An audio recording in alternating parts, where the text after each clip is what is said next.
right 2000 paper එකේ 2000 A level paper එකේ අපි 14 වෙනි ගාන සාකච්ඡා කරමු 14 වෙනි ගාන තියෙන්නේ ආලෝකයේ පාඩමෙන්. එතකොට ආලෝකයේ පාඩමට අදාළව ගාන තියෙන විදිහට අපි නිකන් කියව ගමු. කාච සංයුක්තයක බලය ඩයප්ටර් 44ක් වන අතර සංයුක්තයේ එක් කාචයක බලය ඩයප්ටර් 40ක් වේ. අනෙක් කාචයේ නාභිදුරයේ විශාලත්වය අහන්න. එතකොට කාච සංයුක්තයක් තියෙනවා. කාච සංයුක්තයේ ඩයප්ටර් අගය දීලා තියෙනවා 44යි කියලා. කාච සංයුක්තය හැදලා තියෙන කාච දෙකකින් ඒතර සංයුක්ත කාචයක ඩයප්ටර් අගය එහෙම නැත්නම් බලය කියන කෙනා අපිට ලියන්න පුළුවන් දෙන්නගේ බලවල එකතුව විදියට. ඔක කාච සංයුක්තයක නාභිදුරෙන් අපි ලිව්වොත් කාච සංයුක්තයේ නාභිදුර සමාන වෙනවා කාච දෙකේ වෙන වෙනම නාභිදුරවල වල පරස්පරයන්ගේ එකතුවට. මේක අපි ඉගෙනගෙන තියෙනවා. මේකත් ඉගෙනගෙන තියෙනවා.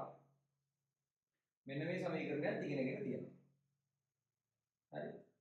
ඒතර ඊට අදාළව සංයුක්තයේ අගය දීලා තියෙනවා 44යිලු එක කාචයක නාභිදුර දීලා තියෙනවා. ඔව් එක කාචයක ඩයප්ටර් අගය දීලා තියෙනවා 40යි කියලා. පැහැදිලි? ඒතර දීලා තියෙන්නේ කාච සංයුක්තයේ ඩයප්ටර් අගය ඒ වගේම එක කාචයක ඩයප්ටර් අගය. ඒ කියන්නේ බලය.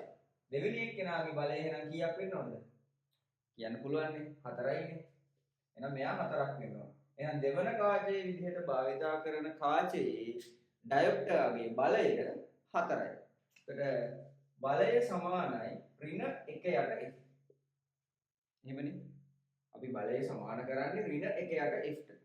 ඒකට මේ f ලියන්න ඕන අනිවාර්යෙන්ම මීටර් වලින්.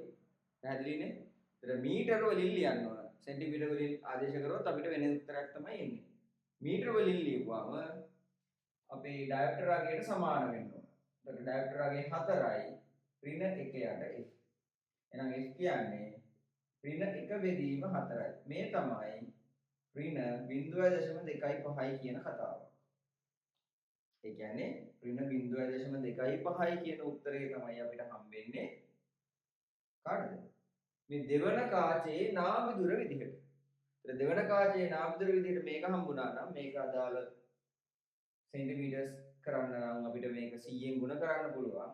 එහෙනම් f සමාන වෙනවා 0.25 ගුණ කරනවා 100ෙන්. ඒකෙන් එනවා අපිට 25 සෙන්ටිමීටර් කියලා. දැන් මොකද්ද මේ ඍණ අගයේ නැත්නම් ඍණ ලකුණේ තේරුම? ඍණ ලකුණේ තේරුම මොකක්ද? ඍණ ලකුණේ තේරුම මොකක්ද? ඍණ ලකුණේ තේරුම තමයි අපි උදාහරණයකට ගමුකෝ උත්තල කාච දෙකක්. ඒතර උත්තල කාචයක නම් f කියන අගය නාභිදුර කියන අගය ඍණ අගයක් වෙනවා. ඒතර ඩයප්ටර් අගය මොකද වෙන්නේ? ධන අගයක් වෙනවා. මොකද මෙතන ඍණ තියෙනවා මේ ඍණත් එක්ක කැන්සල් වෙනවා. එතකොට බලයට එනවා ධන අගයක්. එහෙනම් අපි මේ 40 සහ 4 කියන ඉලක්කම් දෙකම ධනාගයන් කියලා අපිට පෙනුණා. එහෙනම් මේ භාවිතා කරලා තියෙන උත්තල කාච දෙකක්. උත්තල කාචයක නාභිදුර සඳහා එන්න ඕන ඍණාගයක් නේ. මෙතන ඍණ එනවා. එහෙනම් මේ භාවිතා කරලා තියෙන්නේ උත්තල කාච දෙකක්. පැහැදිලි නේද? එතකොට උත්තල කාච දෙකක් භාවිතා කරලා සංයුක්තයක් හදලා තියෙනවා. සංයුක්තයේ නාභිදුර සංයුක්තයේ බලය දීලා තියෙනවා 44යි කියලා. එක කාචයක බලය 40යි කියනවා. එහෙනම් අනිත් කාචයේ බලය 4යි. අන්න ඒකෙන් අපි හදලා ගත්තා නාභිදුර සෙන්ටිමීටර් 25යි කියලා. ඒතර අපි සමීකරණ තුනක් මේකට පාවිච්චි කළා. එකක් සංයුක්තයේ බලය සඳහා සූත්‍රය, සංයුක්තයේ නාභිදුර සඳහා සූත්‍රය, බලය සහ නාභිදුර අතර සම්බන්ධතාවය.